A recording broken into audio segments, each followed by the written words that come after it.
And we are so happy you're here this afternoon because you're in for a wonderful taste treat.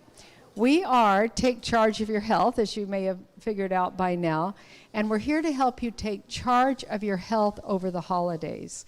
So we're excited about that because the recipes that we're serving you, we think you can be proud of to serve to your family. So those of you who are beginning to move in a plant-based direction, take home some of these recipes and try them out at home, maybe even before the holiday. I talked to several people coming in today that said, you know, I'm not there yet, but I'm moving in that direction. And as you move in that direction, you want those kind of recipes that you can be proud of. So we're hoping we're giving those off to you this afternoon. Our team will be introduced in a little bit, and you'll get to meet the folks who are behind all of this. But it takes quite a team, I just want to say, to put on a cooking school. Of all the events that we do at this church, cooking classes are the most labor intensive. So you'll hear a little bit later about some plans we have for some simple cooking classes that are more hands-on. We almost call these a cooking show. I mean, isn't this beautiful up here? And they are here to, thank you, they are here to inspire you with, wow, I want to go try that. And then for those of you who want to really get your hands into it, get up close and personal and gather around the deck, not all the decorations and everything, put on an apron and go to work, we're going to be working on that as well. Those of you who are experienced don't need it, but some of you might like to come in for that. So we thank you for being here, and I'd just like to start with a word of prayer. My name is Dina Guthrie, Health Ministry Coordinator here, along with Raluca McRoberts, who you'll be meeting in just a few minutes. We're a team, and then many team members in addition to that these things would never happen without. And she'll be introducing some of them to you in a minute. Okay, let's bow our heads. Father in heaven, thank you so much for this beautiful day, for being here with us in this room, and for teaching us how to live more healthfully. You have supplied our planet with such a wide variety of plant-based foods, and we're wanting to learn how to use them more effectively because you've encouraged us that you want us to be healthy in body, mind, and soul. So that's why we're here, because over the holidays, we really would like to take better charge of our health. And so thank you for guiding through this entire event. In Jesus' name I pray, amen. Thank you so much, Dina. And we are actually going to close that door, and we'll invite our guests to come through the back. How many of you were at the cooking school last November 2020? Okay, do you see any difference in this room? Do you remember we had these old cabinets and there was nothing over here, right? Well, we want to take this opportunity to thank God for sending us the funds to remodel a lot of things in our church, especially the kitchen. And it took us from probably last January till I think was July, because we had to get a stove in here and all the different ovens. We had to go through Orange City, and those of you that live in Orange City, you know how difficult it is to work with the building department, right? It's one of the hardest I hear in the country. So thank God we passed all the inspections, and I was so grateful for my friend Betty's husband Elmer, who was the project manager for this remodel, and we are just so grateful to be here today. And we just want to give God the praise because he gave us a beautiful state-of-the-art kitchen, and it's been such a joy to cook in it. And so today is our first holiday after we have the new kitchen. Are you excited? Yeah. Okay, very good. And so what I would like to do is I would like to introduce you to my friend. You can come on up. My friends Hope and Joshua Vasquez, and they came all the way they used to live in Washington State, right? And so we met over the internet through Messenger, through a common friend, and then you moved down here, and he helped us with the health coaching. And my daughter had a birthday party last January, and I really needed a lot of help in the kitchen. When I saw Joshua, I'm like, I can tell you have some training. So Joshua, what is your background? Do you enjoy cooking? Yeah. Testing, can you hear me? Yeah. So I was actually a chef for a restaurant in Tampa called The Refinery, I was one of the chef tournats there, and yeah, I love cooking. I used to not be able to cook. I was really bad. So one time I was at my brother's house, and we were going to make chicken and rice. This was before I was plant-based, and I burnt the dish 3 times in a row. Rice. So that's how bad I was. So after I went to culinary school and started working as a chef, in a year and a half I was managing the restaurant 3 nights a week, and the Lord just really helped me, even though I wasn't walking with him. So. And now, Joshua, you moved to Florida, and by the way, they love Florida, so they're going to stay, so I'm very happy about that. And so you're going to school. You're about, in May, you're going to be graduating as a Nurse. So I'm actually in nursing school right now. Yes, that's amazing. We're so glad you're here, and hope you are one of the most beautiful music I have ever heard. So tell us a little bit about, aside from being in the kitchen and being an amazing chef, what do you do? What do you sing? Do you play? What do you do for music? Well, I play the guitar and sing, and more recently started playing the piano, and I teach lessons, teach music, and yeah, music has always been a big part of my life, and yeah, that's. Oh, we're so glad you're here. And so you may go back, and we'll start with our first recipe, and they will come back. And we're going to kind of multitask a little bit today because some of the recipes have different components. So the first recipe is Jim's Oat Burgers on page number 3. Go to page number 3, and it's after page number 4. There was some problems with our copying, so excuse that. Okay, page number 3. Is everyone there? Is everyone there? Okay, now you see Jim Oat Burgers. You mean you want to make that for the holidays? Well, we wanted to share with you something that you can have year-round, right? Because if you want just something for the holidays, you can go to Whole Foods, you can go to Publix, you can go to Walmart probably and find some of the meat substitutes that you can have. Holiday cranberry roast or the Gardena holiday roast. And you can buy that, you can put it in the oven, and it's an amazing holiday roast. But we wanted to share with you something that you can make year-round. Would you like that? Would you like to have something in your freezer that, let's say you're out at the beach all day and you come home and you have nothing to eat, right? And so a lot of us that are trying to make changes, it's easy to just reach out in our freezer and pick something we bought at the store. And at times it's okay. But what about if you make these Oat Burgers and you have them in your freezer available to you all the time? You can just put it on your stove, warm it up, you can eat it in a hamburger bun, or you can have it with rice, or you can have it with mashed potatoes like we're going to be serving to you today. So let's go to that recipe, and what you do, this is my convection oven. I'm going to turn it up because I'm going to be boiling some water. So I'm going to boil the water with the amino liquids. This is the one I use. It's available of all of your stores, Publix, even Walmart has it, Amazon, very easily available. So I'm going to be boiling my water with the soy sauce, and I like to kind of get each drop there, and a little bit of salt, and I like to use the pink Himalayan salt, and that's about half teaspoon of that. And you just get it ready here. And I'm going to turn it up. And you probably hear a little noise. And while I do that, I get my onion ready. So we're going to show you 2 ways. Joshua is going to come and show you how to do half of the onion, and I will show the other half. Okay, go ahead.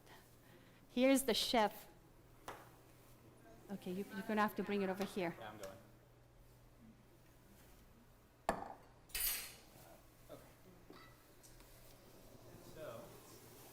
Okay, what about right here? I'm going to show you how to.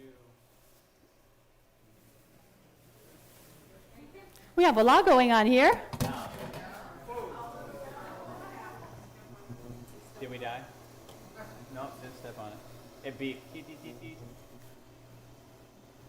We're trying a new system today, and so just give it a few minutes. Maybe while you do that, I can show them how to make mine. So how many of you between now, last year and this year, have you remember seeing this? And I told you how much I liked it, right? So it has like a little cutter. So if you like your vegetables to kind of be diced similar and not like a piece smaller and bigger, it's harder to do that with a knife. I just cut it and I put it in this little gadget and I press down and it's ready to go. I actually purchased that at Bed Bath & Beyond, but I'm sure you can find on Amazon if you don't want to go out. But right here, and you want to make sure it's not too thick, because if it's too thick, then it's not going to go very easily, and you may actually break this little gadget. So you just press down, and all the onions are the same size. So it's a fantastic, easy way. It has made my life so easier, because then I don't have to, I know it's a lot of work to clean up, those of you who have tried it, but it's not that bad. And if you're doing like, I make my own beans, and I cut out peppers and other vegetables, it just makes it worth the use for the different ones, even mushrooms, whatever you might have used. Here we go. So you can see how well chopped they are now, and they're similar size, right? So I get that ready. Okay? Okay, I'm going to keep going. Okay, so I have the amino liquids in the water boiling, right? And then I'm going to just start adding things to it. And it doesn't, I mean, you can be in order, but it doesn't have to be in order. I have the walnuts here. And one of my favorite things that I use for walnuts is a very old Pampers Chef chopper. I've had this thing for so many years. I don't even remember. But it's just an easy way to do it. I've used a food processor. I just kind of do that, and I just start putting it here, and you're going to start smelling all these sweet aromas. And of course, you can, in the food processor, it will be much faster, but it will probably be ground too much. You want that's a little bit of the nutty flavor. So you want to grind them, but you want to make sure that it's not like flour, right? So that's what I like about this system, that it's, just a little. So our little TV has worked all since, what did we start, 11, and the moment we start, you know how that goes, right? Okay, so they're starting to cook. We have a few more. And then we're going to put the onion in there. Here you go. They're all cooking, and then I will put the onion, and we'll just not put as much onion as we normally put, because we're going to let Joshua show you how to chop it. So the onions are here, and they're all cooking, right? They're boiling a little bit. And then I'll add all the spices, which is the garlic powder. And something that gives these burgers an amazing taste is the Marmite. How many of you have been to Australia? They love this in Australia. But here in the United States, it just adds like a beef taste to your burgers. And you can actually get this. Look how big it is. I used to be able to get it at the little store in Altima Springs called A Better Choice, but I got this on Amazon. Look how big it is. So if you open it, it's like a black paste. And so you take some of this. Yes, question. Marmite. It's brewer's yeast paste. Yes. And so you put that in here. Marmite, you can just get it on Amazon, or I just put brewer's seed paste. I will have it here available if you like to look at it afterwards. So this is all going in here in the burger. And I kind of like let it soak it up a little bit, because it kind of gets stuck to your spoon. And so I just do that. Say it again. Vegex. No, it's called Vegex or Marmite paste. It's, yeah. Yeah, it's the same thing. It's the same thing. Some companies call it Vegex. Some companies call it brewer's yeast. It's just yeast extract. You guys have seen the brewer's yeast. And I'm also going to add that, the brewer's yeast here. There we go. And all the onions. And then Okay, perfect. Okay, Joshua, let's go ahead and add onion. Yay, thank you. Thank you, AV team. We appreciate it. Okay, Joshua, how do we chop an onion? I'm going to show you the proper way to dice an onion. So this was already cut off, but you want to cut it down the middle where the roots are hanging out, and you want to leave those roots connected because that's going to hold your whole onion together. All right? And then once it's all peeled, what you're going to do is you're going to see how close I can get. Go higher up. Higher up would be better. Okay. Yes. Perfect. Better for you, not better for me. So what I'm going to do is, you want those nice even cuts like she was talking about. So I'll just show you like this and then I'll lay it flat. So I'm basically going to cut it across here, and then I'm going to cut across the top, and then I'm going to cut it down like that. And that's going to give it perfect size squares. Now, you can cut it as fine you want, or as fine of a dice you want, or as large as you want if you want nice large dices. Like, can you hold the microphone for me? Oh, yes. Oh, yes, sorry. All right. Can you hear me? Okay, thank you. So I'm going to go ahead and cut. Now, you want to keep your hand flat on it, and you always want to cut on a flat surface. What happens if I cut it like this? I'm going to, yeah, we'll change the color of the cutting board, so what's going to happen. So you bring it down just a little bit. So I'm going to just bring the knife across, and it's ideal if you're at the edge of the counter because you can get the knife down there pretty easily. I'm just going to do that for a second. I don't want to cut my fingers today. Okay, Yeah, so I we got need that those first fingers. cut. And then you just keep coming across and come across and come across again, okay? And you want to try and go back as far as you can on the onion because that's going to give you more onion that's diced and you don't have to go back and chop it. So then what I'm going to do is I'm just going to come across the top, not going all the way back to where it's cutting off, but just as far back. You can already see some nice dices are just falling out of there. Okay, and then just come across here. Once you get this technique down, it's so fast, so fast. And there you've got perfectly even, nice diced onions. Excellent. Thank you, Josh. And you go ahead and put them in here in the burger mixture because it's cooking. Can you see the steam? It's cooking. Can you smell it? Oh, good. I tell you that veggies gives that, you know, it's like, is that real not beef? Okay, here we go.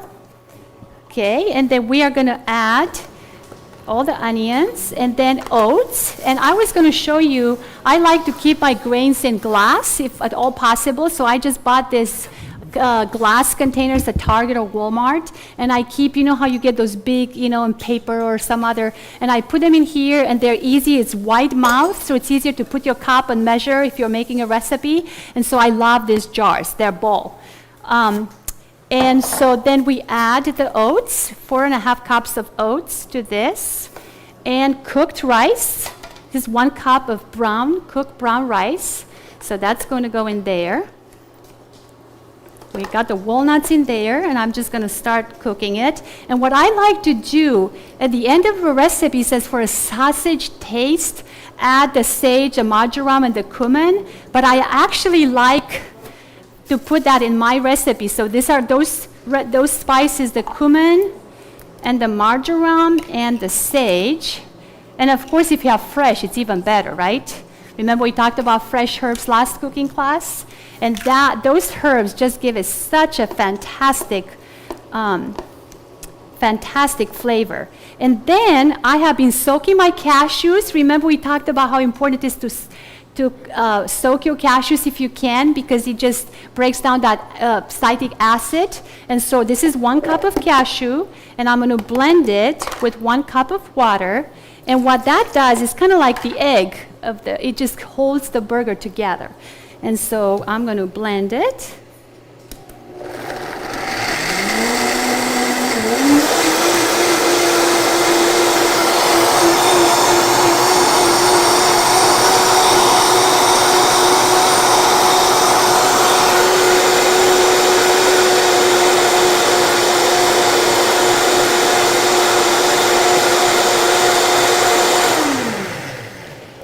And so this is a commercial Vitamix, and I love it. It's just smaller than I'm used to. So that's just a blended mixture. Do you see it's almost like a thick milk, right? And that what that's going to do is going to make the burger stick all together. Do you start seeing it? And what we're going to do is we're going to let it cook for probably 15, 20 minutes while my friend Hope comes and starts another recipe. I'm going to let this one just stay here. And when it becomes like sticky, like oatmeal, I just take it off the stove and I just let it sit for about 15, 20 minutes. And then we'll come back and we'll show you how to make the patties or the burgers. And that is a fantastic thing to share for Thanksgiving. You don't have to feel guilty. Last year we did a loaf. Do you remember the loaf? Well, that's in your recipe book. So if you want to make the loaf, that's fine. But if you want this burgers, you usually cut them in half, and we, do a little bit of food decorating, and it can look fantastic with gravy and mashed potatoes and vegetables. And so this is just the burger. See, it's almost becoming like thick, right? Like thick oatmeal, and I'm just going to let it there for another 5 minutes, and then I'll let it just sit, okay? So, Just before she goes on, I want to say I have to help make these burgers. They are hard, they're just really yummy. Yes.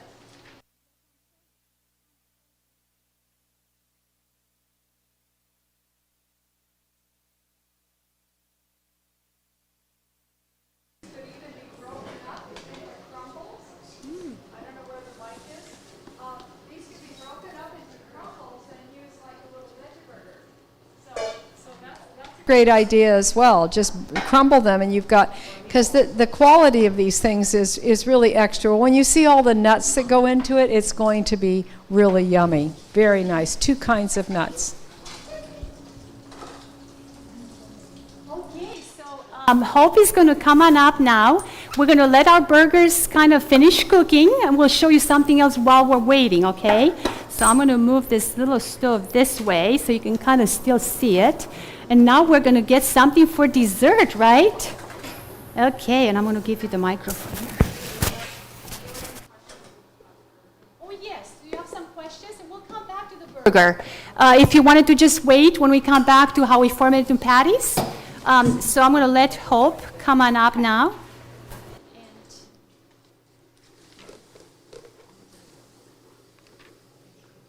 Great. Can you hear me? Okay. Okay, so I'm going to try to make sure that I keep in that screen there. It's a little tricky. So this is going to be recipe apple crisp, and it's number 15, page 15. So turn towards the back of your packet, and I'm going to show you how to make something that is going to satisfy your sweet tooth, but also be good for you. Who would have thought, right? Now, this has 2 different components. So there's one step I'm going to show you now, and then I'm going to let someone, my husband's actually going to show you how to make potatoes. And then I'm going to come back and show you how to make the second part of it. So first, you peel and slice apples. And these are already peeled and sliced for me, so I don't have to show you how badly I chop apples compared to Josh. But this is 8 apples. I like to use, some people like to use Golden Delicious apples. I believe that's what these are. You can experiment with different kinds. I like the more tart ones. I just think it makes it more interesting, that little zingy. There's Pink Lady apples are really good. Granny Smiths are on the far end of the tart spectrum. But just experiment. And what you're going to do is you're going to place those apples on the bottom of your Pyrex, your baking dish, just like that. And the next thing we're going to do is take some pineapple juice, not from concentrate. You can use from concentrate, but it's unsweetened. Don't get the sweetened pineapple juice, just unsweetened, because it's plenty sweet. And you're going to take 2 cups of that. I'm going to need your help with this induction stovetop, because I've never used it before. You're going to combine your pineapple juice with 3 tablespoons of cornstarch. I'm really having a hard time with this little microphone here. And you're going to whisk that together. Don't want any clumps.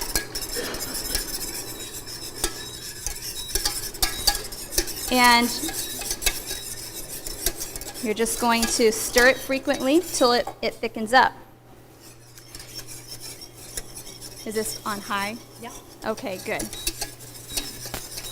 And after it's done, you're going to spread it over these apples. Now, if you look in your recipe, you're going to see that it calls for some things that aren't usually in a dessert. One of them is wheat germ.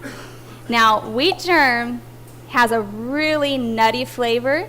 It just adds some depth to this dish, but it also packs a punch in nutrition. So just a few of the nutrients that are in wheat germ are all kinds of B vitamins, several B vitamins, folate, and both of those 2 things are really good for your brain health. How many of you need some help in the brain function department? I know I do.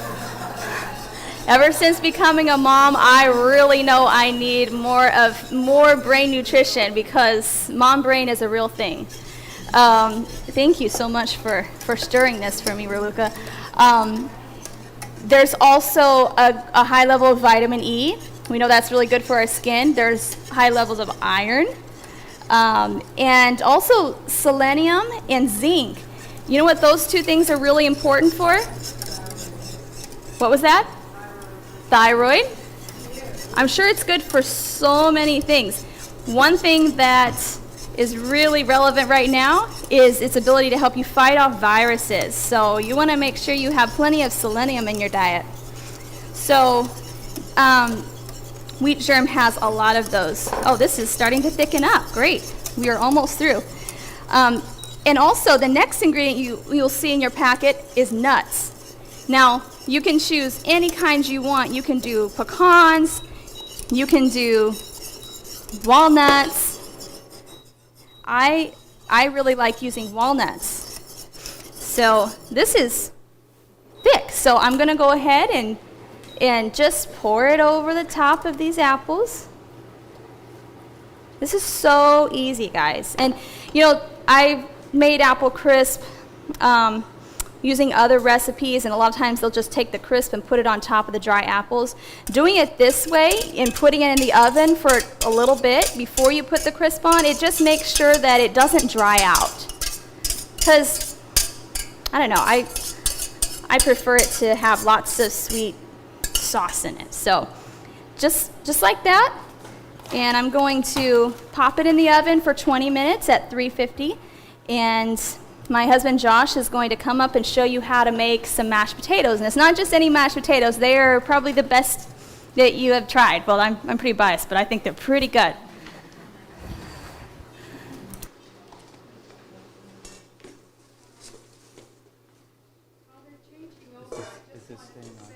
Sorry, I think, oh, here we go. That we got some things out of order in your in the recipe file. So just look for the mashed potatoes if they're not on the page that's designated. You'll still find them in there.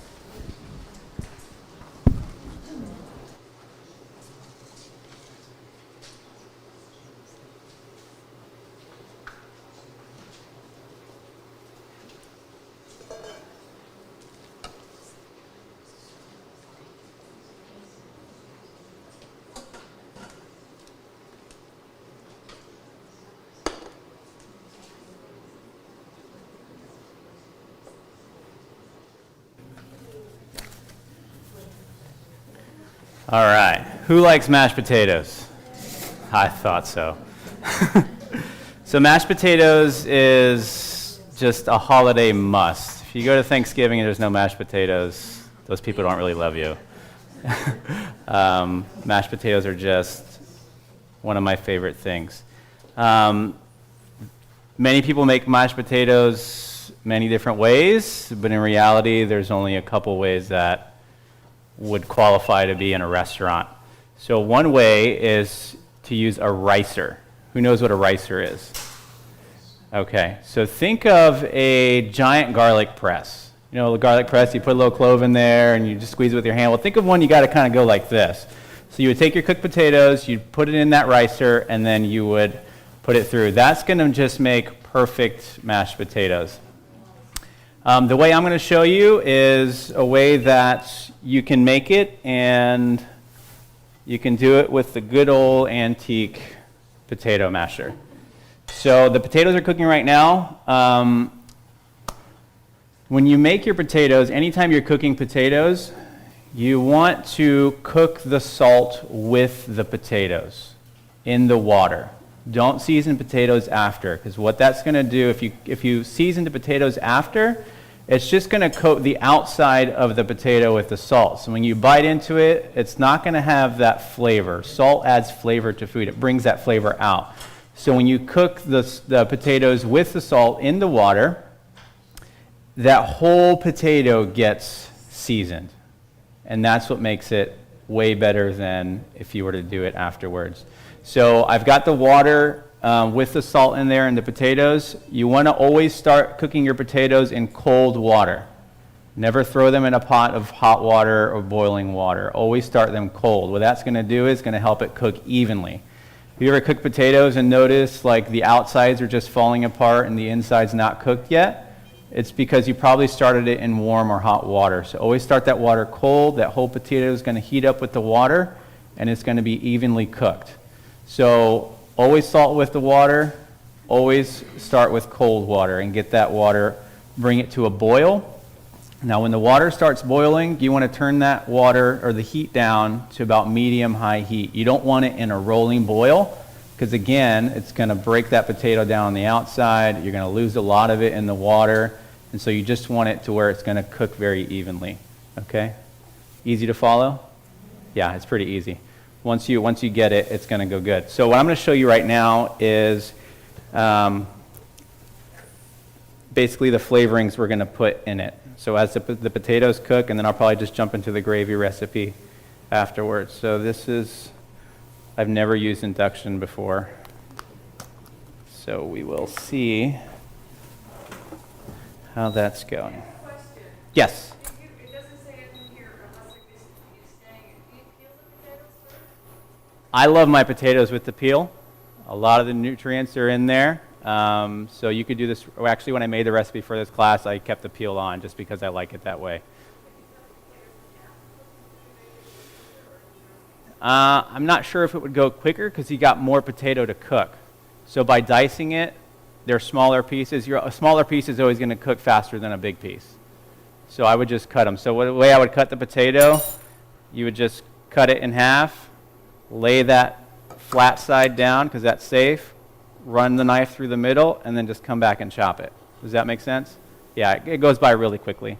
And if you have like a real wide potato, I would maybe cut it into thirds and then do that same slice down the middle and chop it. Okay, so I'm just going to put the butter in here. Are potatoes unhealthy? They're not. A lot of people think potatoes are unhealthy because induction gets really hot really fast. Let's hold it down with some milk here. Woo.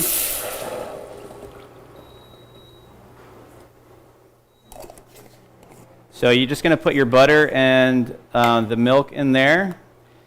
If you want richer, rich potatoes, you would use something like cashew milk or something like that. If you like them just a little not so rich and fluffy, you can use almond milk. If you want somewhere in between, you can use soy milk. Just think about your milk and how thick and rich it is. So we've got that in there. Now you never add cold liquid to potatoes, mashed potatoes. You always want your liquid to be hot. What happens when things get heated? They expand, right? So think about it. You got all the starches in that potato are nice and expanded, and then you add cold water, and what's going to happen? It's going to seize up. And that's how you're going to get dense mashed potatoes. You don't want dense mashed potatoes. You want light mashed potatoes. So that's one reason why if you do this in a restaurant, you'll probably get fired. If you used a mixer on your potatoes, what happens as you work starch? It gets gummy, right? So if you take that mixer and you start mixing your potatoes, it's just going to work that starch, and they're going to get gummier and gummier and gummier. Pretty soon you can brush your teeth with them. They're going to get that gummy, right? So you just want to, and I'll show you here in a little bit, you just want to, once this mixture is hot and your potatoes are done, you're going to pour it in there, and you're just going to mash it enough to where the potatoes are mashed and the liquid's mixed in. Even if you have little tiny chunks in there, that's fine, because they're going to be well seasoned because you put your salt in there, and they're just going to taste, you're going to taste potato instead of butter and cream and sour cream and all that stuff. You're actually going to taste the potato. So you really want to be able to taste all the ingredients in there. And I tasted one of the potatoes here today, and you get that light hint of sage, which is really nice in potatoes. I love that. You can add any herb you like into them and just kind of infuse that flavor into the potatoes. So once this gets warm, you can like pretty much bring it to a boil, turn it off. So I'm just going to kick this up for a second, and then we'll put it over here, and I'll work on the gravy. What's that? Oh yeah, no, don't turn them down. Yeah. Let's see how, this induction's so fast, I thought it'd take longer to cook the potatoes, but it's going pretty fast here. So I'm just gonna poke them. You want your potatoes cooked just to where you can get a knife or a fork through them with no resistance. You don't want to overcook them because you don't want them to mash in the pot. You want to mash them yourself. So those are still a little underdone. And besides that, the salt goes in the water, not into the potatoes afterwards. Right. So you're going to, yeah, good point. So you're going to see on that recipe, there's 2.5 tablespoons of salt. That's a lot of salt. If you were to dump that in your potatoes after you cook them, you're going to swell up and your blood pressure is going to go through the roof. But what it does is a lot of that salt stays in the water. Okay, so it's just going to see, and really, if you don't know the measurement, it should taste like salt water, like you're at the ocean. That's how they teach you in school or in the restaurant. The water should taste like salt water. It's going to get just the right amount of salt in there to season them, not over-salted, not under-salted, but just right. And that's how you want to do it. Now, if obviously if you have heart failure or high blood pressure, you're probably not, well, heart failure, you wouldn't want to add any salt, but definitely tame it down for your health needs. So those are still going there. I'm going to do the gravy now. And the gravy, I haven't made this gravy, but it's so easy. Anybody can do it, really. Anybody could come up here and demonstrate this. So basically all you do is, what page? Page 6. So you would get a pot going, just get a cup of water boiling. You're going to throw every other ingredient in there into the blender, blend that up, add it to your pot of water. What that's going to do is it's going to help you thicken it with the cornstarch that's in there. And then it's going to be a nice thick gravy consistency. So it is just as simple as that. So we've got our soaked cashew nuts here. We've got our onion powder. Would it be nice if every time you went into the kitchen, everything was measured for you? How long do you soak the cashews for? Overnight, I believe. Do you soak them overnight? Overnight in the refrigerator or on the counter for 2-3 hours, but then you have to refrigerate them. So I just do them overnight or for a few hours. But just make sure you put them in the refrigerator unless you'll use within 2 hours. Yes, there was another question. Water? 2.5 cups of water in here? Or in here? It's in the pot. Yeah, I think we would need some water to blend this, wouldn't we? So how much water to blend it? There's 2.5 cups of water in the pot. Okay. We got 1 cup in the blender. That's cooking. I honestly, never follow recipes. I look at a recipe to figure out what ingredients are in it, and then I just make it myself. Okay. So we've got a cup of water in here. And just going to blend it up. Yeah.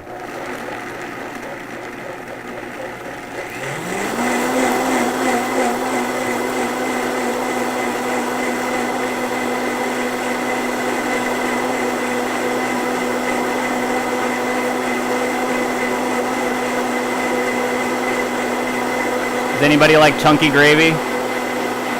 Nobody likes chunky gravy, right? Blend it until it's smooth.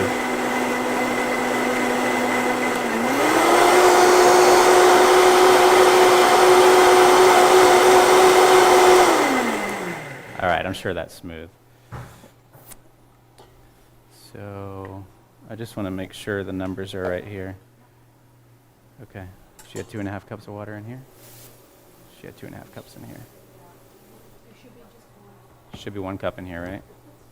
Okay, so let's just pour this in here. Okay.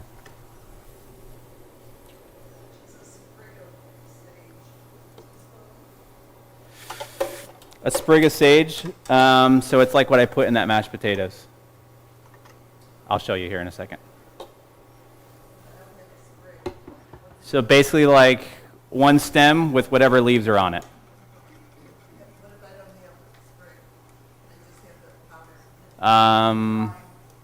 It's a good question. Let's see. Probably about 1/2 teaspoon, yeah. Okay. So that's going to thicken here. While that's thickening, I'm going to check on the mashed potatoes. Or on the potatoes, I should say.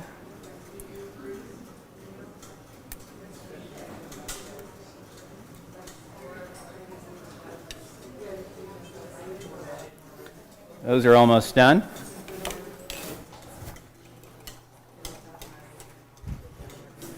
And so basically you're just going to stir that and heat it until it thickens. Was that easy? That's really easy.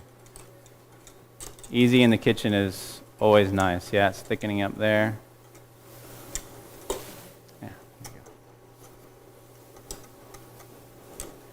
go. So I'll show you the way they taught us how to use a whisk. So if you're stirring like this, see how I'm holding the whisk? Just get a good grip on it. And just use your elbow and just do that stir. If you're making something where you have to whip it a lot, those muscles are going to get tired, all right? So then you're going to switch your hand like this, and you're going to stir like that. Pretty simple, but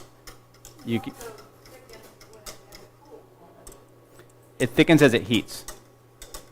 So it's going to reach its thickening point when it heats, and then if it cools. But really, you want to serve this right when you make it. So it'll get kind of gelatinous, that starchiness as it cools as well. This is one of my favorite. This is one of my favorite gravy recipes. And what I do, if I want to have it for the weekend, I can make the cashew part like a head, and then I just boil the water when I need it, and I just add the cashew mixture and have it ready. So if you want to get ready for Thanksgiving on a Tuesday, Thanksgiving is on Thursday, you can do things to not have so much to cook on that day. So that's what I do. I put it in a Tupperware, and I put it in my refrigerator, and then I just do the water, I boil it, and it's ready to go. So that's the gravy. Just tasting this. It's ready to go. Spot on. So, I'm just going to get a colander here. I saw one in here earlier. Those potatoes are nicely seasoned. They've been cooked in cold water. They are cooked just right. So let me drain them. So you're going to drain them and you're going to put them right back in the pot.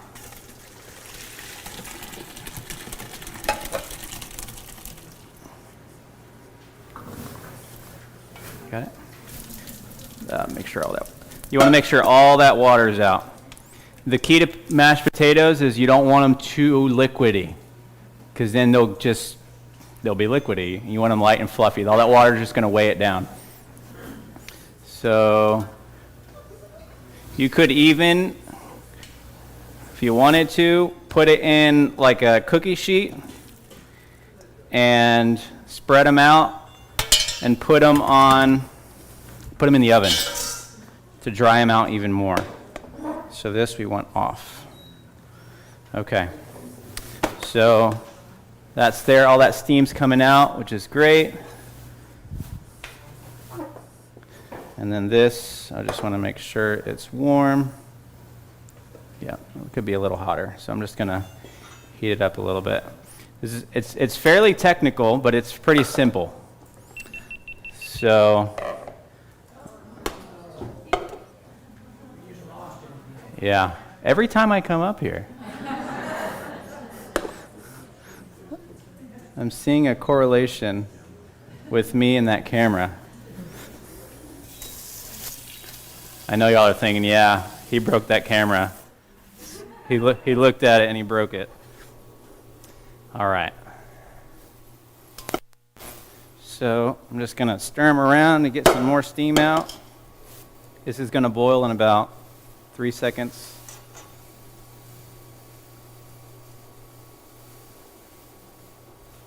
And so what I can do is take out that sage. So that's been steeping in there. That flavor is infused.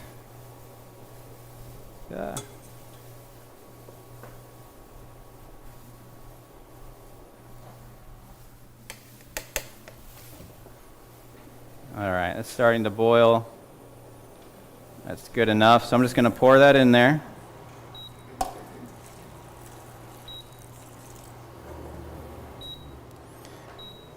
And how much are we going to mash this? Oh, the sprig? That's a sprig. It's basically the stem with the leaves that are on it. Yeah. Sage. This is sage, yeah. So then, I'm just going to mash and just move around. Try not to skip any. I think we have a little more mashed potatoes than the recipe calls for in here, but that's okay.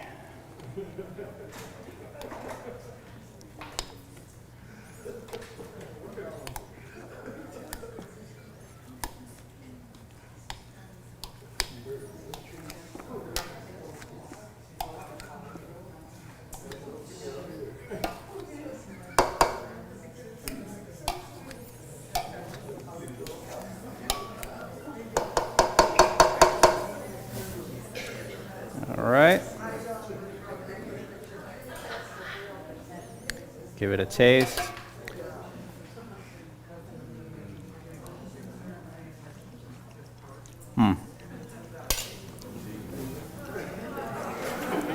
That's good. You want some? $5. No. Yeah. We'll serve this up here in a little bit. You guys can have it. That looks so good. Thank you, Joshua. You're welcome. Excellent. Thank you.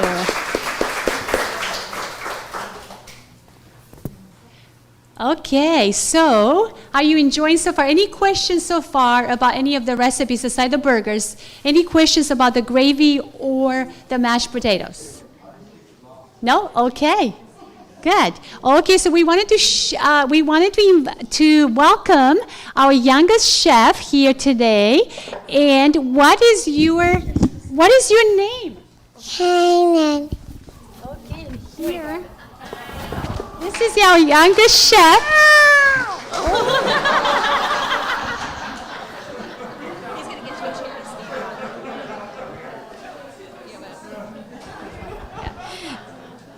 My husband's going to get a chair for him to stand on. So Kanan likes to help me a lot in at home when I cook. I try whenever I have time to let him just kind of help out because I want him to enjoy cooking when he gets older. So it starts now. Thank you. She's trying to lean me to that other microphone. Here we go. So I'm going to show you how to do the second part of that apple crisp, and that's where I need Kanan to help me.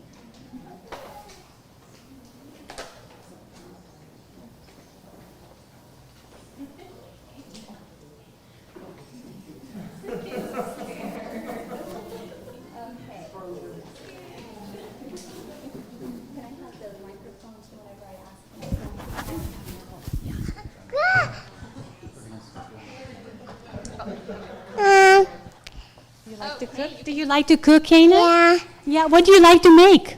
Okay. What do you like to make? You know what Kanan loves to do? He loves to memorize the Bible. Could you tell us the Bible text? Yeah. Okay. And he came to Nazareth on the seventh day and started out her TV. Where is that found? Luke 4:16. And how old are you, Kanan? Two, 3. So we like to start them young, right, Miss Hope and Miss Josh? Yeah. You like to cook, don't you? Yeah. He likes to help me stir things. I even let him help me near the stove.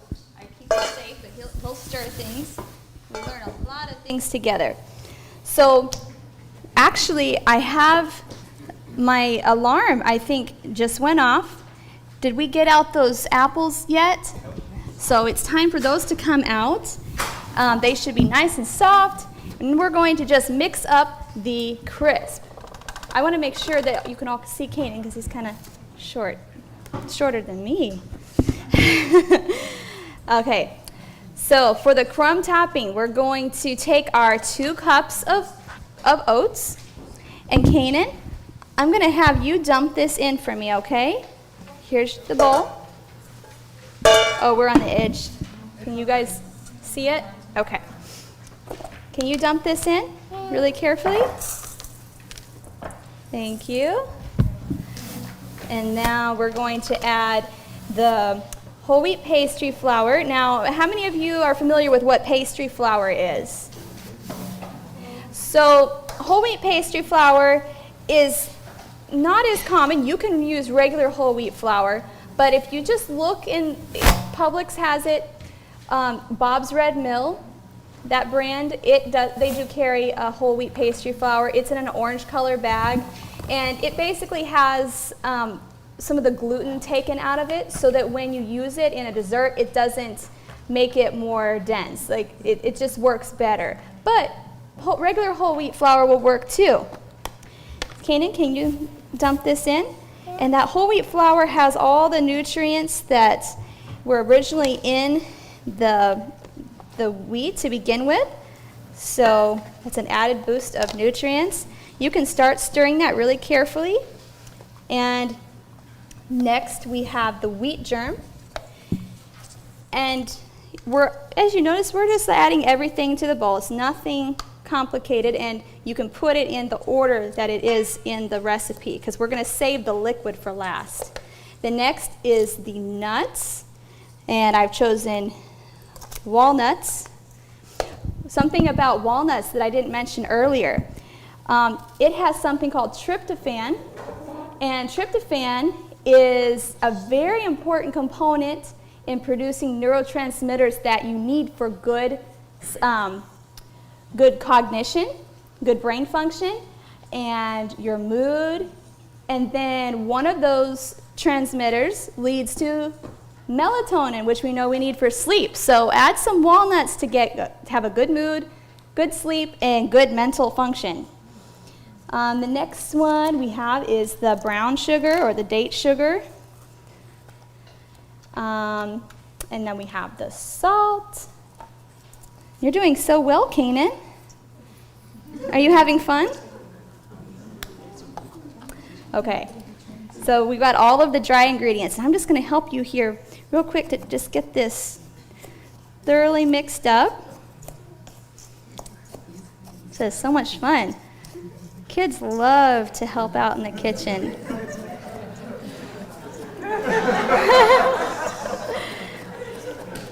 Now, sometimes it can slow you down, but at least I know where he is when I'm busy in the kitchen. He's right here, not getting into trouble. Okay, so now we're going to add our oil. Kanan, can you pour this? You have to be very careful. Keep it low. There we go. We have half a cup of oil, and then we have the water. Here it is. Can you pour this in? Yeah. Thank you. Good. What kind of oil? This was olive oil. I like to use light olive oil because it doesn't have a strong flavor. And it's also supposed to be one of the healthier oils. Did you put the vanilla in? I didn't. Thank you. I forgot that one. Don't want to forget that. Oh, he wants to help. Okay, mix it up. Oh, there's still some more left. Good eye. He's my detail-oriented person.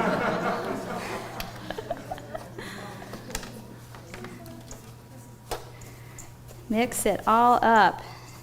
You know, this apple crisp is so delicious and so healthy. You can enjoy this for breakfast. You can prepare this and put it in the fridge, and then in the morning when you wake up, turn on the oven, reheat it, reheats really well, and enjoy it for breakfast. He's having too much fun up here. Okay, this is about mixed up, and I have my apples here. Just want all that little bits of flour to be incorporated. Don't you think this looks easy? Hold on, we're not quite done yet. We're almost done. We're going to, this is a little hot, so don't touch that. Just put it all on the top. Easy peasy.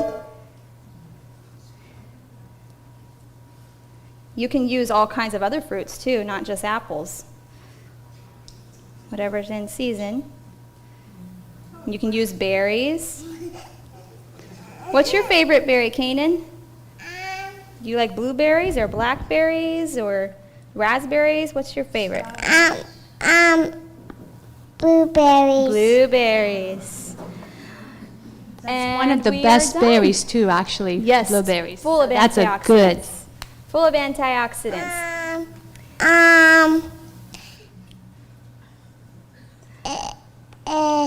I think he's enjoying the microphone.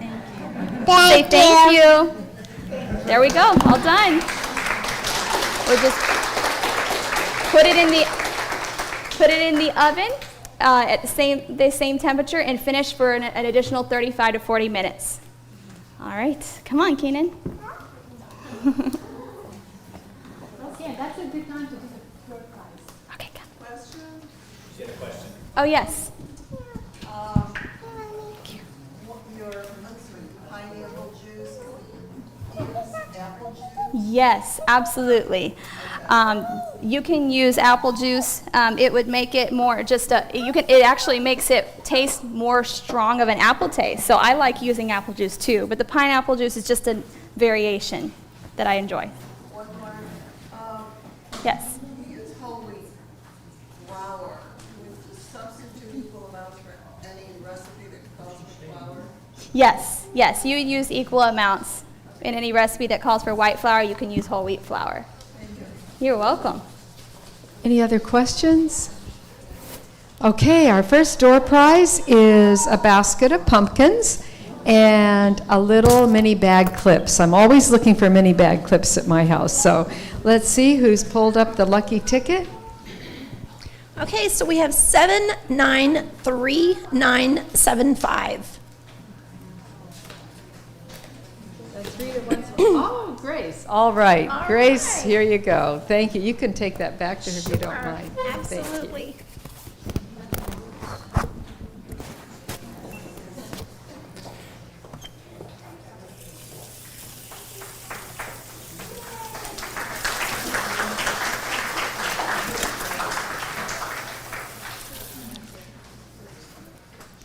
Okay, are you guys ready to make some burgers?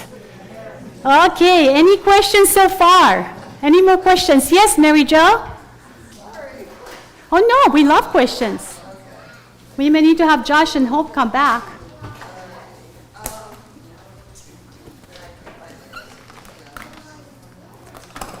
What is your question? They have brewer's yeast, quarter cup, then you have Vegex, a half a tea. Did you say they were both one and the same?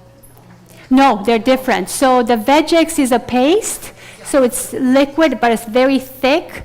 And the flakes are something that you can find even at Walmart. It looks like this, and they're flakes. They are available everywhere now. They're finding how good, and maybe Dr. Guthrie could touch on that.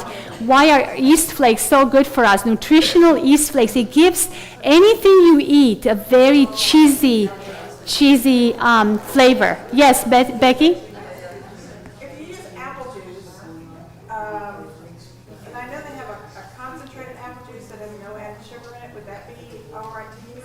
Are you talking about the apple crisp?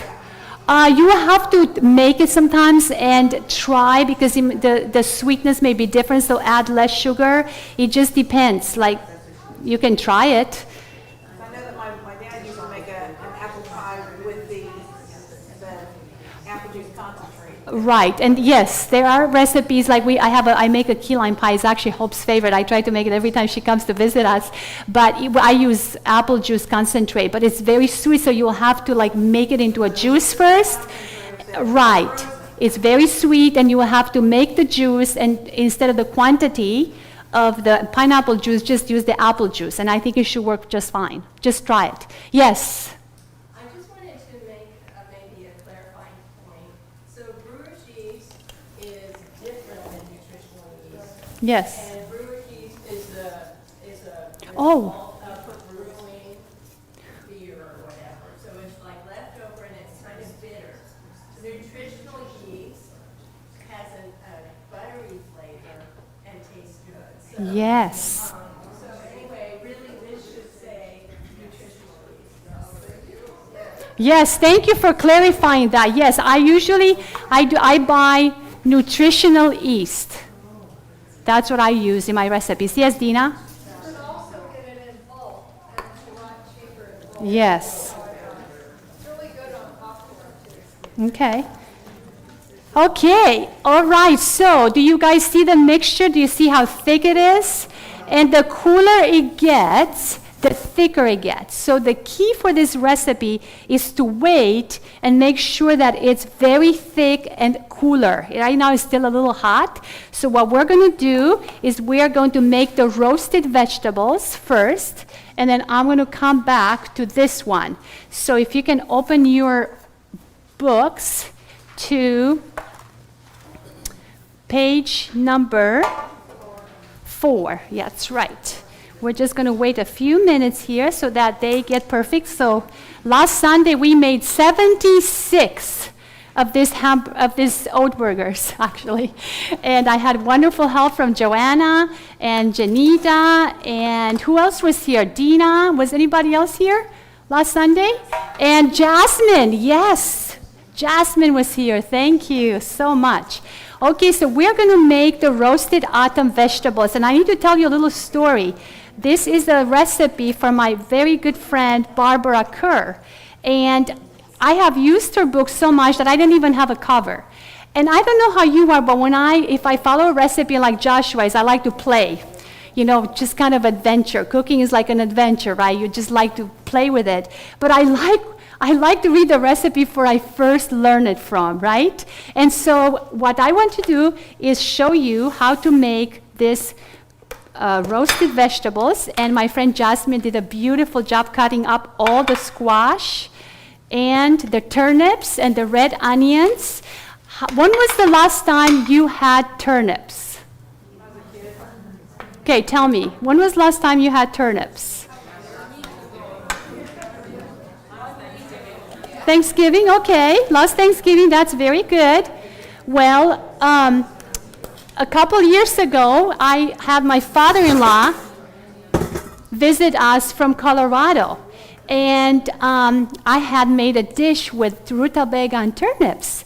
And my father-in-law, scooped it in. He was a very meticulous eater. I miss him so much. He was so amazing and loved food. And, he comes and very carefully, it takes a long time. Have you ever seen one of those people that take like forever to go through the line? He looks at the food, he maybe even smells it, just takes his time. My husband reminds me of him, because I can be halfway done eating and he's still getting his food. Anyway, my father-in-law said, oh, these vegetables, I have not had rutabaga and turnips since maybe 30 years ago.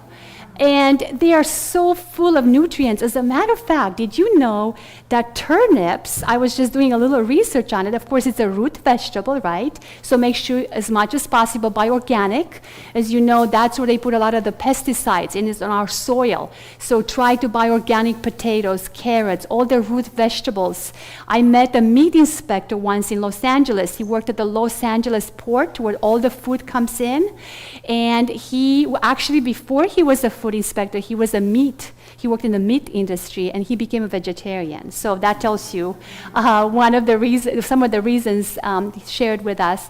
But he shared with us, he said, make sure you buy organic bananas, and he pleaded with us, make sure you buy organic potatoes and organic root vegetables, because what they do when they plant our crops, they soak them in all these pesticides, because they want a good harvest, right? They want to make money. And so it's very important, as much as we can, to buy those organic root vegetables. Turnips, they are loaded with fiber and vitamin K, A, C, E, B1, B3, B5, B6, B2, and folate. Whoa! That's another one. It's like all the amazing foods that we have available to us. They are incredible. And I haven't shared this with actually hardly anyone, but on Sunday, October 24, we are going to have a seminar on gardening by a master gardener from down South Tampa. And she's going to come and share with us how we can grow some of our own foods. So stay tuned. Dina will be sending you an email. We just got the word yesterday, so we're still working the details of her coming. But I don't know how you feel when I look at the world every day. It's like a strong motivator to actually grow my own food, so that I don't have to depend on the system. If something doesn't come in the port, I can go to my garden and get lettuce. I can go to my garden and pick up tomatoes or cucumbers or squash. So I want to encourage you to consider even starting with pots. Don't go and make a 30 by 50 like we did in Colorado, Joe. We did a huge garden. And so when I came to Florida, I wasn't sure about your sandy soil, Floridians. And I'm like, ooh, I don't know if I want a big garden. Let's start small. So we have 2 small beds, and we have produced enough for different seasons. It's a lot harder to grow here than in other parts of the country, but it is possible. It is possible with just a little care, and you have to tend to your garden more often. So if any of you are interested, make sure you let us know. Dina will send out an invitation for you to come and join us. Okay, so what do we do with all these veggies? So the onions, and see how big they're cut. Do you see that? You want them chunky. You want them chunky. So I'm just going to throw them all in here.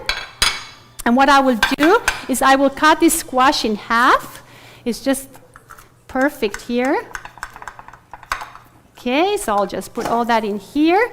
And instead of taking the corn and getting it off the ears, I just got frozen corn and a little bit of salt and just a little bit of olive oil to just, make sure it doesn't stick. I don't actually do the 2 tablespoons like the recipe calls. And then I mix them really well. And then you just bake them. And here's one of your side dishes for Thanksgiving. It's colorful. It has purple and yellow and white. And it's tasty. And it's a great, not just the veggie meats and the potatoes, but just diversity. I always like to think of color and diversity. Do we have any questions? Any questions? Okay, so then I just get it on a dish. And I just bake it for 35 to 40 minutes. And that is our roasted vegetables. And you will get to taste some. Just, we're almost there, guys. Are you starting to get hungry? Yeah. Oh, good. Yes, Mary Jo. Say it again. No, I broil them, and they get a little bit brownish, and they're broiled on low, but not high, low, very important. If you're not comfortable with that method, you can bake them like maybe 400 and just kind of watch them. I would definitely watch them very carefully. This is a dish you don't want to burn. I don't think ovens have different, like low, medium, or high for broil. Some ovens. Sure, if your oven doesn't have a broil on low, then you want to just cook them on high, but just check them and maybe turn them. You just want a nice, crisp, like looking them. So we'll show them, when you serve them, you'll see what they look like. Okay? I made this dish one time for Thanksgiving, okay? And I was just learning how to use my oven. And instead of putting it into a metal dish, I did it in a glass dish. That's a no-no. Do not make this in. So what happened? So I have all these guests at my house. This was in Colorado many years ago. And there was a family there that just were thinking about becoming vegetarian, and we had a wonderful time. But I had this terrible, have you ever had like a terrible accident happen during Thanksgiving, like when you're about to serve the meal? So I take this glass dish out of my oven, and it's glass, remember, we don't use glass for this recipe because it's very high temperature.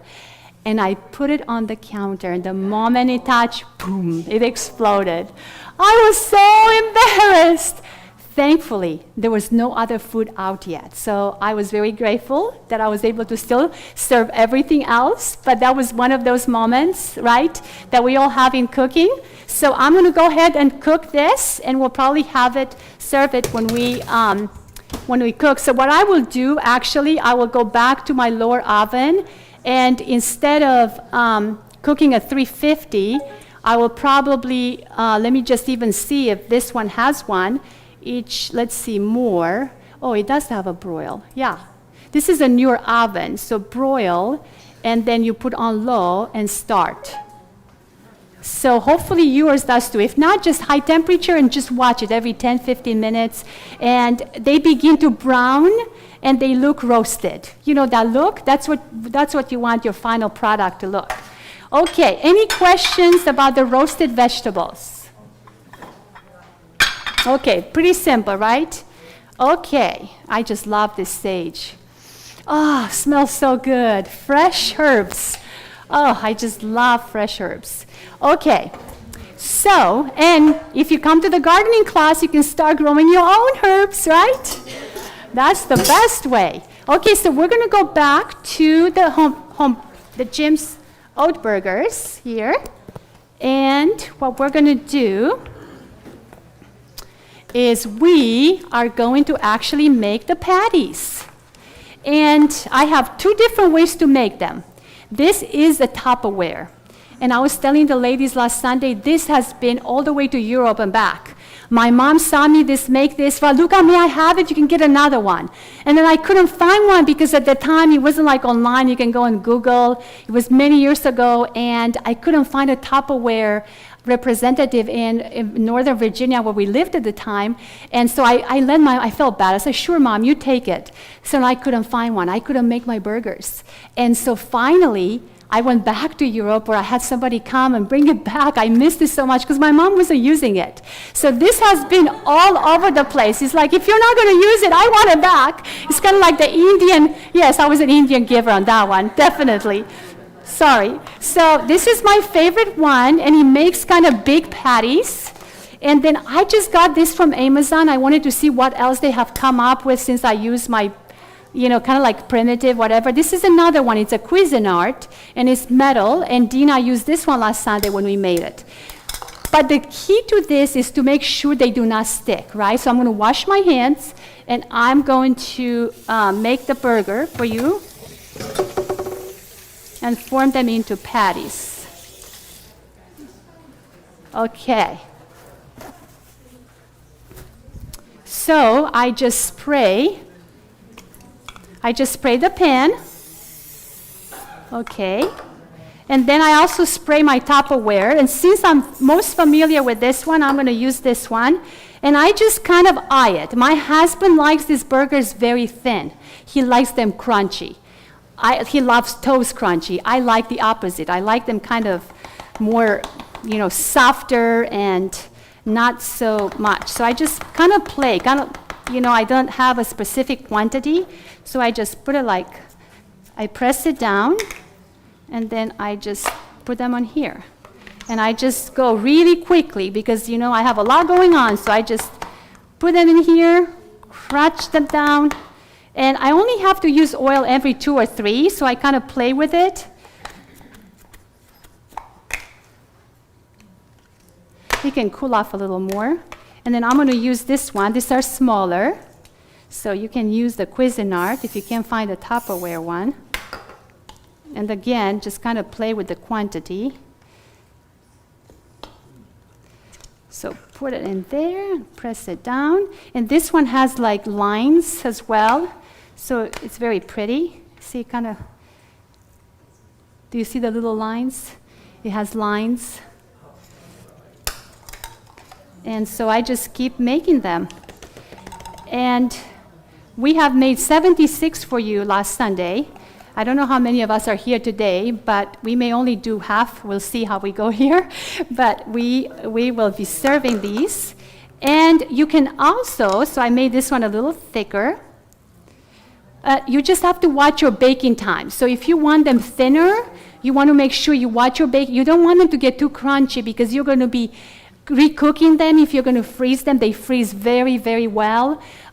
So you don't want them too thin, but you want to make sure that they are cool. So you bake them and then you put them on cooling racks before you can freeze them. Now, if you do not have any of these gadgets, I will just take it in your hand, right, and you just make patties out of them. And Jasmine did some perfect ones last Sunday for me. So you kind of like a little ball, right? So they kind of look like this. So you can do it that way. You don't have to have one of these gadgets, but if you're planning to make them more than once, I would definitely, it's just faster. This takes a lot longer. Your hands get really sticky. Yes? You use a large cookie scoop, and that would help. Yes, you could. Yes, yes. This is the old Romanian way. I didn't even think we had cookie scoops, to be honest with you. I don't even remember when I grew up. So this is the old-fashioned way. And the old-fashioned way also is to fry them. And I don't. I bake most of my stuff. It's much better. You get less fat. So I would bake them. I bake them at 350 for 20 minutes on each side. But I watch it, depending on oven. You don't want them to get too roasted because remember, some of you are going to freeze them. And you want to make sure that... So this is how we make patties in Romania. We make them thinner. We don't make them rounded. And we serve them sometimes with like a pasta-type sauce. So good. Chiftele marinate, we call them. So good. It's kind of a European. It's, they make them out of meat. But then, when you become vegetarian, this is an alternative. Any questions? There was one here. Yes? Can you take the stuff you're making right now, can you put that, refrigerate that, and then make your burgers when you're ready to make them, or do you need to pre-cook everything and then freeze it? I've never done it that way, but I would think if you do it within a day, maybe it would work. It might get kind of old. I don't know. And what happens, it will get crusted. Have you seen when, oatmeal gets kind of hard on the top? You can try it. I would definitely recommend cooking them and then letting them cool off and then putting them in the freezer and put them in, if you're just one person in the family, just put one in each Ziploc bag so that you don't warm up 2 or 3 because they get kind of hard, and we froze the ones we made last Sunday, so you will get to taste the ones that we have made and reheat it, so you get to see that process. Yes? If they wanted to refrigerate them, you could just put saran wrap directly on it.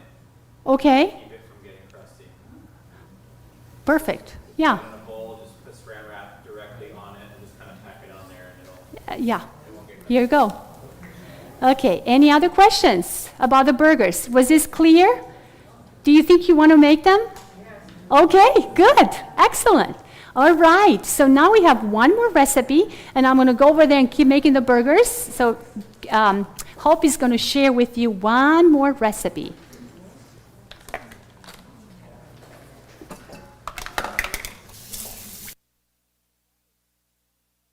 stuff.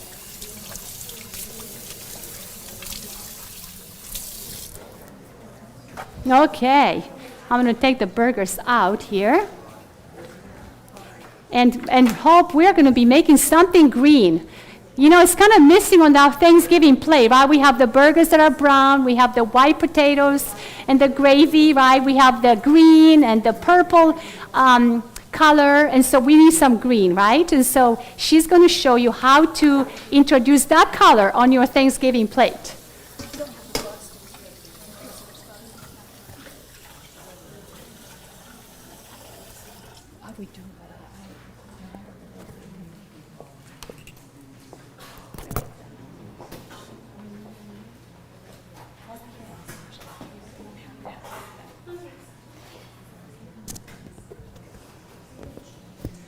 Okay. They're probably not that good. That's okay. All right, so this is the last recipe. This is page 13 in your packet. Yes, yes. Thank you for reminding me that. All the way over here. Okay. Is that better? Okay. All right, kale salad. Now, how many of you are a fan of kale? How many of you just love kale? Wow, you guys are really a healthy, health-conscious crowd. I can't say that I've always been a fan of kale. I actually liked it okay in smoothies and stuff, but eating it like a salad, it always seemed kind of tough and just not very appealing to me.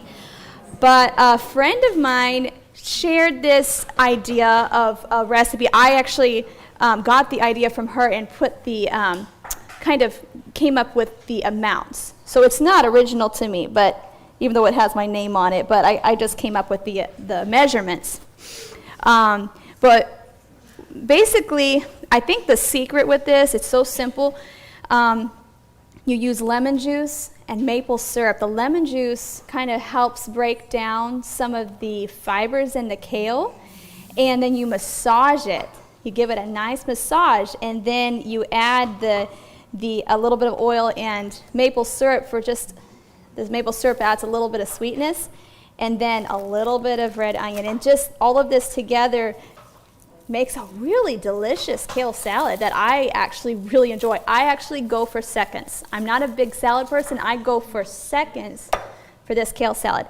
Now,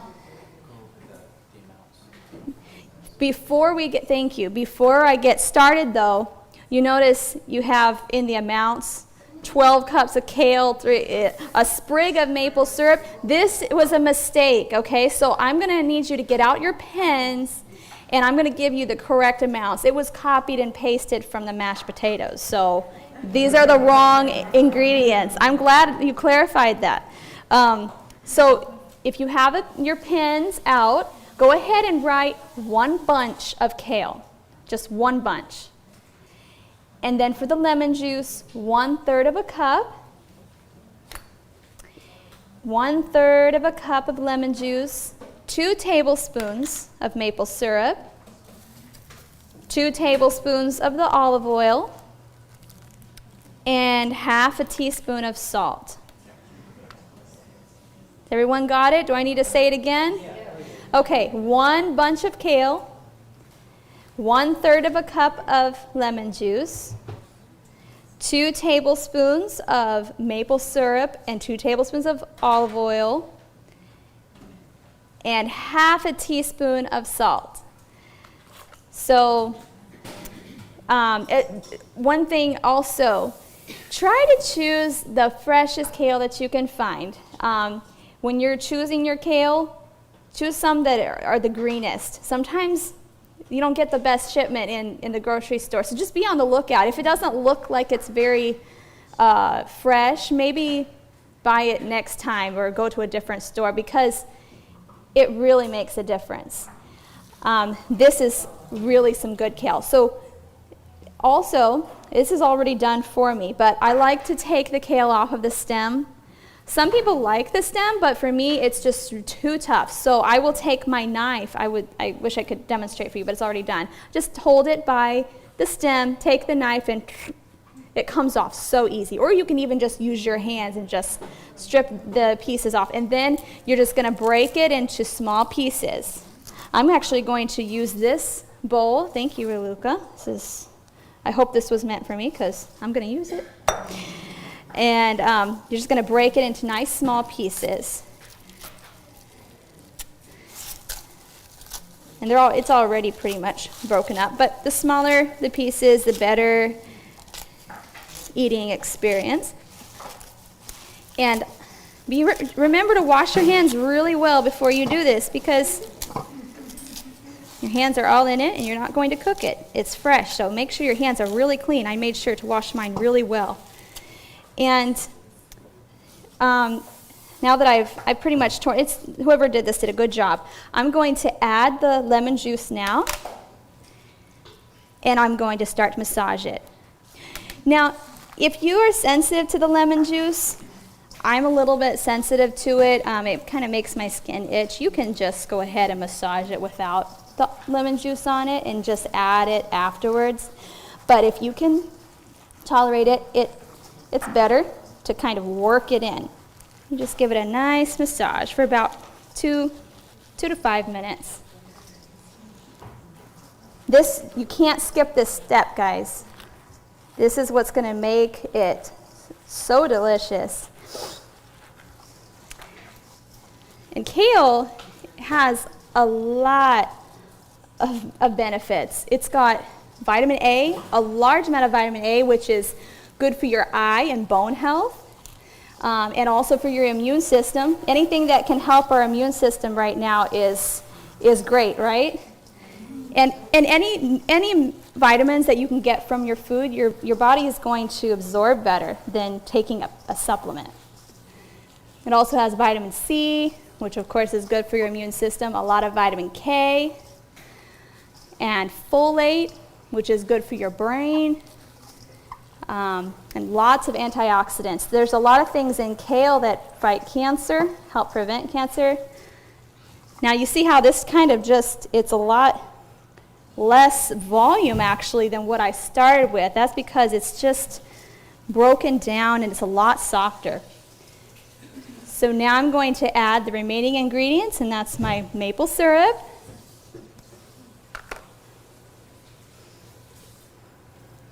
and the oil. Now, oil doesn't just make your salad taste better, it actually helps you absorb the oil-soluble or fat-soluble vitamins that are in the kale. Some of those vitamins are, I think, the vitamin A, the vitamin K, and when you put a little oil, olive oil, or whatever kind of oil, or even avocado, natural fats like that, it helps your body absorb those nutrients much better. Oh, let's add the salt. Can't forget that. Now, lastly, I have the red onion. I really like red onion better than the white or the yellow. Definitely get a red onion. And you want to cut this really finely. It's really important that you try to get it as fine as you can. And I actually use a mandolin. Does anyone know what a mandolin is? Have you ever seen them, or Japanese mandolin? It makes it so much easier to get these small. It's square like this, and you adjust the blade. It's very sharp. You got to be careful with it, but you take your onion and just drag it across, and you can get paper thin slices. That's what I like for this, because I don't like that crunch. If you like that crunch, then go ahead and make it as chunky as you want. But if you make it nice and paper thin, then that flavor just kind of melts into the kale salad and doesn't really add that crunch if you don't like that. So there we go. That's all it is. That's all there is to it. Make sure I get the salt in. All right. That's it.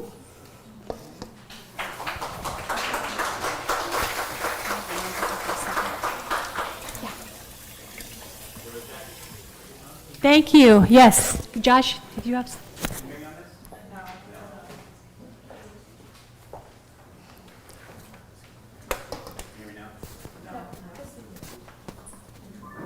was actually a study done where they took cancer cells and put them in a petri dish, and then they put cancer juice on those cancer cells. Sorry, kale juice.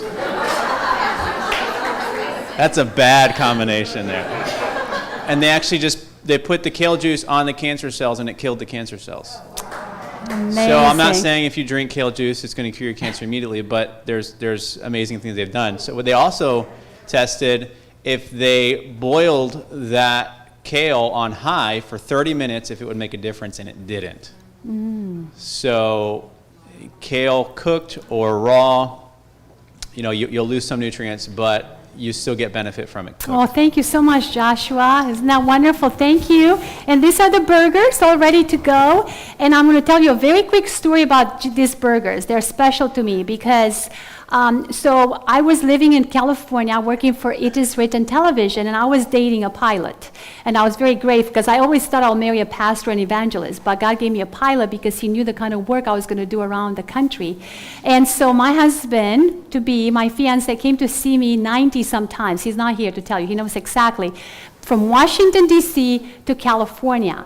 So when it was time to get married, we were like, well, if we have a wedding here, we're going to invite 15, 20 churches to come. That's way too many people. We can't afford to feed all these people. But I really didn't trust God because all those churches were pulled together and made us food, right? I was a Bible instructor and, anyway.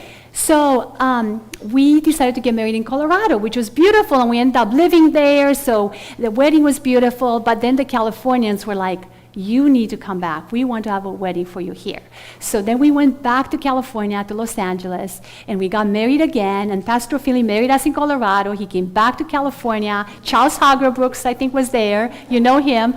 And Pastor Philly, instead of saying, are you taking this woman to be your wife? He said, have you taken this woman to be your wife? So it was very fun. And they made these burgers. Can you imagine? I don't know how many people were there. They made these burgers. The church member from that church in Norwalk, California, is the one that put this recipe together. So I'm very grateful. That was our second wedding, and then our third wedding, I just got dressed in my wedding dress. So what's funny is my husband, when he's in the cockpit, some pilots come and say, hey, look at the, how long have you been, how many, are you married? They said, my husband says, yes. Well, how many times? And my husband says, 3. And they look at him, man, what's wrong with you? 3, you married 3 times? And he adds after they kind of look at him funny, to the same woman. So it's just a funny joke. So these burgers are special. It's a staple. Try to, do it on a Monday when you're not busy. Take time and then compare the ingredients of a burger you get at the grocery store and compare the ingredients to this. It's way better, way better. It just takes some planning, make them ahead of time, and you are going to reap great benefits of this. Okay, now we have a couple numbers. Dr. Guthrie is our beloved physician amongst us, and he has a short lecture on you of how to deal with the holidays. While he's speaking to you, we're trying to turn your seats around so that you're not distracted, but what we'll do, I guess Josiah really wants to do it here because we want to live stream it, and we cannot do the cameras. We already set up this way, so we'll kind of have him over there by the pumpkins, if that's okay, Dr. Guthrie, and I'm going to give you the mic, and then what we're going to do, as soon as he's finished, we have a few more announcements, and then we're going to do it cafeteria style today. We're going to let you come through, and we're going to have all the wonderful cooks that made this delicious food for you and made the demo trays. They've been working hard. They're going to come and serve you, okay? But we have some more announcements, and then between Dr. Guthrie and when we make the announcements, we have my beloved adopted son here, Christian, and he's going to be playing a special song for you. So you're going to get live music too. Isn't this fun? You didn't just come to a cookie show. You came to a live concert, short one.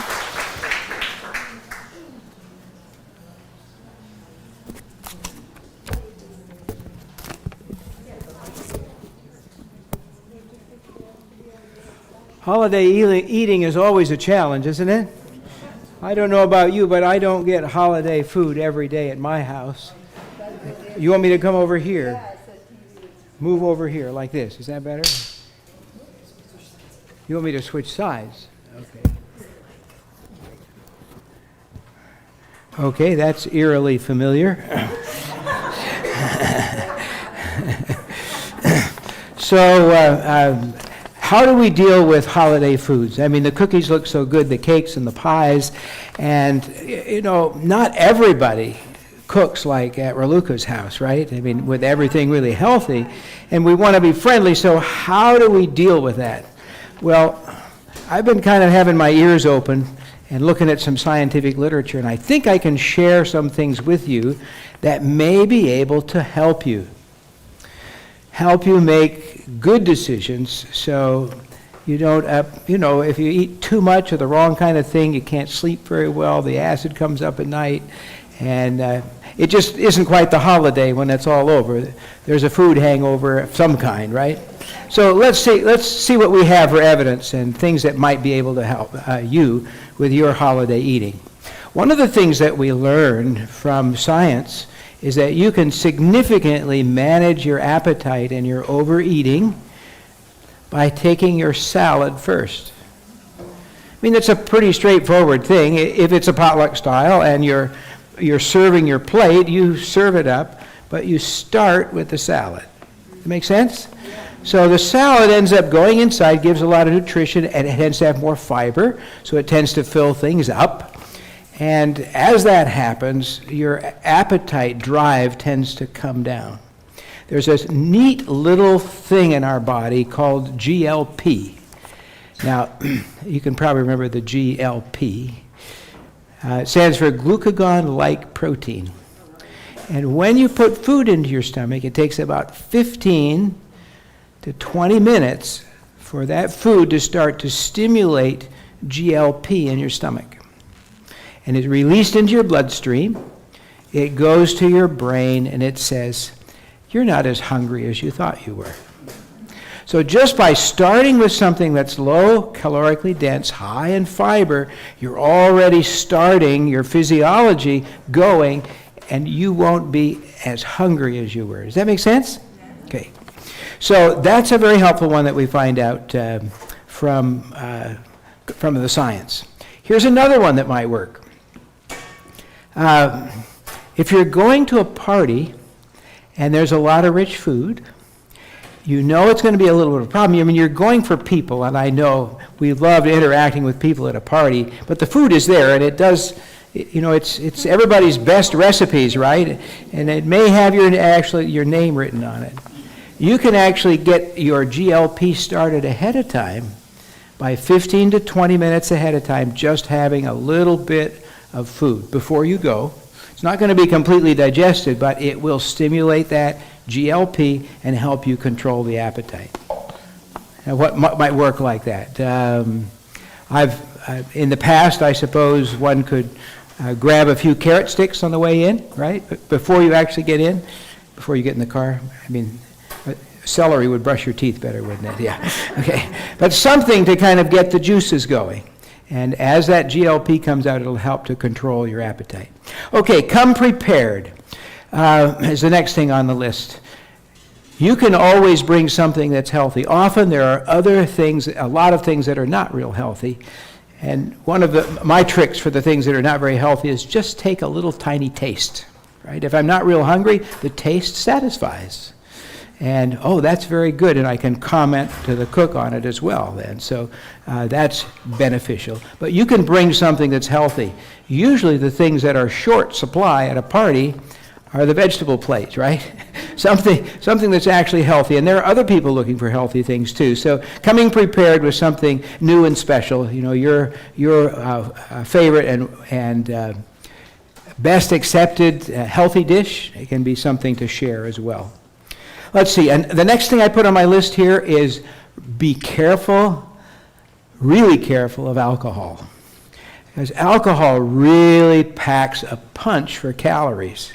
Now, I suppose that should be a pun, shouldn't it? Packs a punch.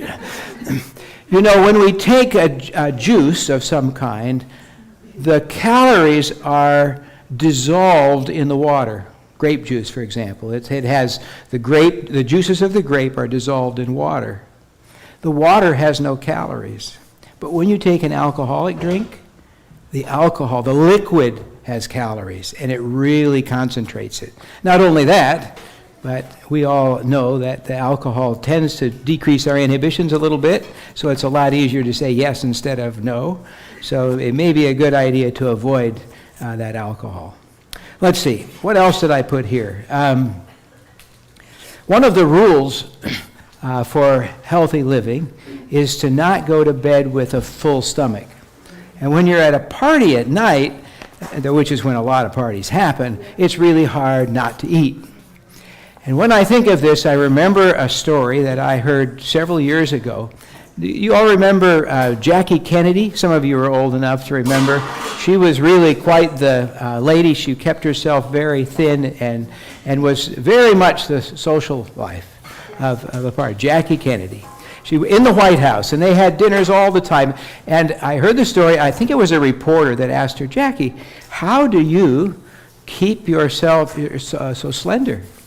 And she said, well, I don't eat at night. Well, they said, what's this plate?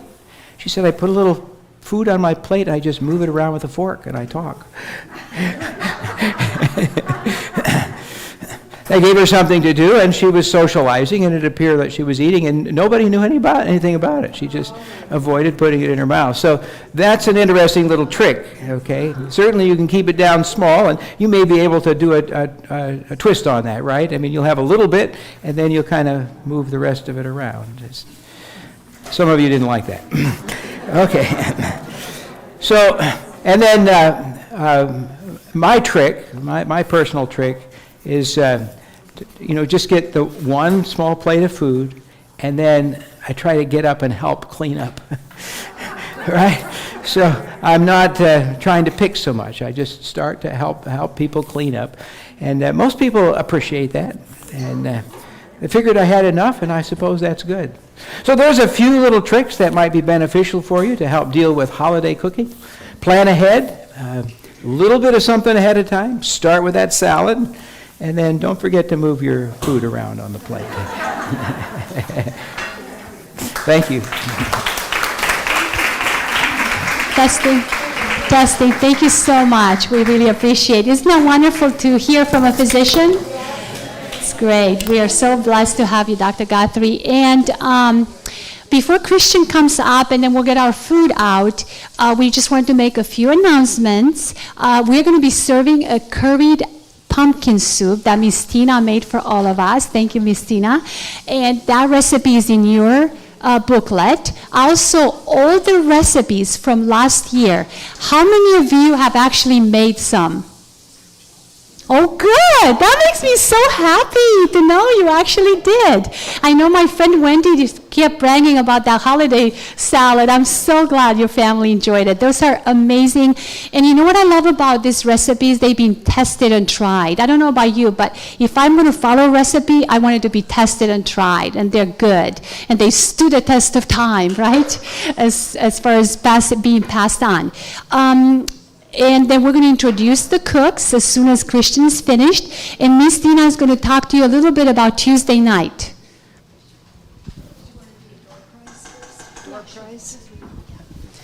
Okay, I think we're ready for another door prize. If Tina will come up, we're Tina and Dina, and Tina made the soup, not I. So let's make sure that's clear. So we have a couple of instruments here for your use and some gourds to decorate with. Has anybody ever cooked these things? I take them home and I think, what are you supposed to do with them? They're what? Decorations is all I've ever done with them, and I wondered if you could ever cook them. Okay, who's our winning number, Tina? Okay, our winning number is ticket number 793942. Oh! Congratulations. I'm glad it was you. Marianne, good thing.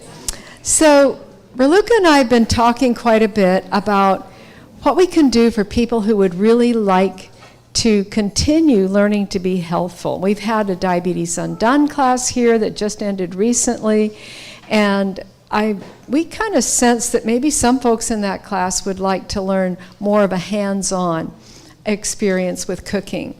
Some of you, as I look out over this audience, are already super cooks. You're just, I think, I think of Armando and Monica on the back. They should do one of our shows sometime.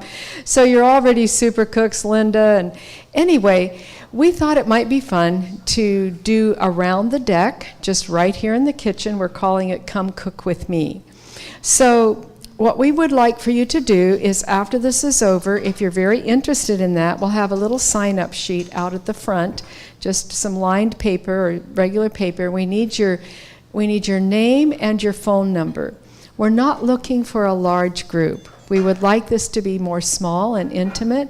So unless you're really, really committed to this, please consider doing something else with us. We'll have lots of other events coming along in the near future that we know you'll be interested in.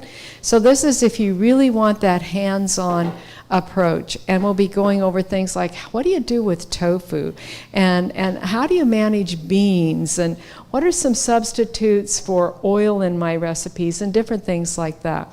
So if that sounds interesting to you, we'll have the sign-up sheet in the front, or you can call me sometime or email me. And those of you who got the information about the class should have those two contact pieces in your possession. Okay, so yes. I think we also needed to mention it's not just This gonna Tuesday be, night. we're actually teaming up with the family ministries of our church and going into things like what can we do to make our homes more functional so that we have Thank more you. time together as families. And we'll dive into things like food preservation. You know, how can we make things ahead of time so that we have a couple days a week where we don't have to cook? Like make your burgers and then have some meals like beans and things like we can do. We are thinking about doing some home remedies. You know, what happens when my children get sick or my husband has pain? Are there some, you know, simple things like comfrey cream that Christian actually told us about? You know, putting that when you have an ache, and so natural remedies, Yes. right? And in addition to that, we'll have a little short video for the first 8 or 9 sessions that's just about 5 minutes long, but that is a real health punch and excellent information on the 8 natural remedies. And that's spelled New Start, it's nutrition, exercise, water, and so forth down the line. So that will be kind of helping you to coach through some of those changes that you might want to be making in areas that many of you have already heard about, but we'd like to get you back on board, and ourselves too, for areas where we feel like we're slipping a little bit. So that's the plan. And menu planning, you know, we would like Menu to sit down planning. with you and maybe, you know, help you when you leave this place. You'll have a, 2-3 week menu with some of your favorite recipes. How to, make them healthier, look at them, bring your cookbooks, kind of like a work class, that we can work together and pick, bring your favorite recipes, your favorite cookbooks, and sit together, make a, ingredients list, food list, show you some tips that will make your life easier so that you will have time for the things that are most important. So this is not going to be a cooking show. You won't see all of this up here because this takes a lot of work. But we are hoping to have something very plain and simple and easy and very helpful for you in your own kitchens back home. Yes, please, Janet. Instead of cooking and all, can we have massage therapies? We might consider it. Yeah, having a We're class. still developing our curriculum, so Yes, stay we're tuned. working on curriculum. You can put on your Stay little tuned. paper, put suggestions. Any suggestions you may have, please share that with us.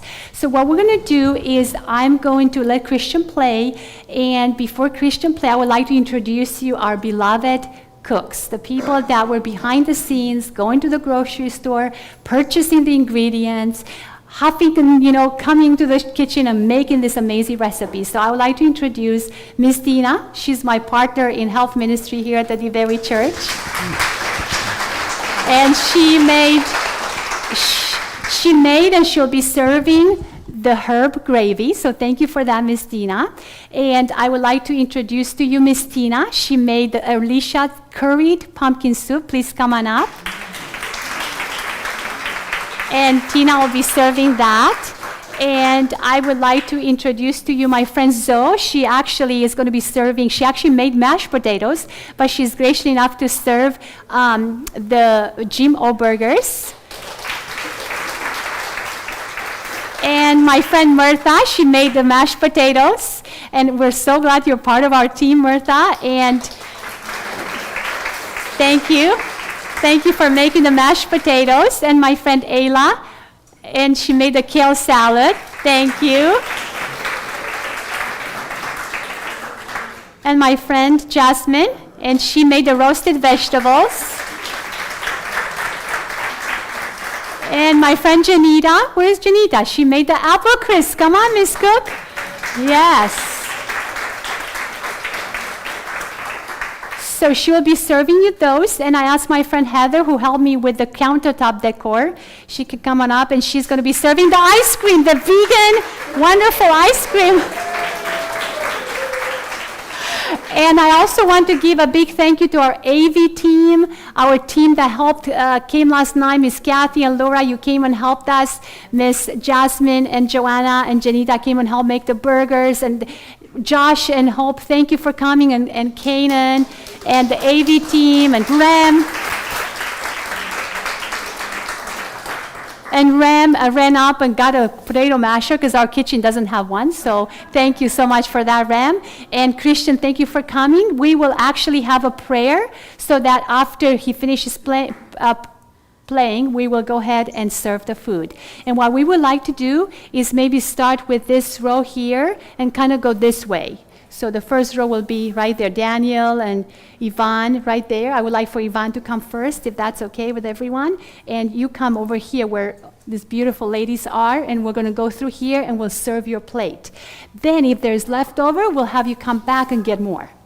All right, so we'll have a special prayer. And I was wondering if my husband Joe, he just landed a flight and he's here. He got up at 3 o'clock this morning.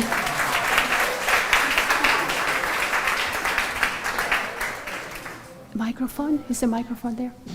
Dina, micro? It's here. Okay, my husband actually got up at what time, honey? 3 o'clock this morning? Yeah, something like that. And where did you go? Went to Boston and back. It was beautiful. little cooler up there, about 60 degrees, overcast. Felt like fall up there. All right, well, thank you so much for coming to support this event, Joe. Okay. From the airport, but we appreciate your prayers. Well, I'm very impressed. All of you put a lot of effort into this, and it's beautiful. Thank you. Let's pray. Father in heaven, thank you so much for your many blessings you pour out on us. Thank you for this food that you've given us. Thank you for the incredibly nutritious vegetables and fruits that you designed just for our bodies. And Lord, I pray that as we eat this food, we remember where it comes from. We remember that you love us, that you bless us, and that we can use our strength for your glory. In Jesus' name we pray. Amen.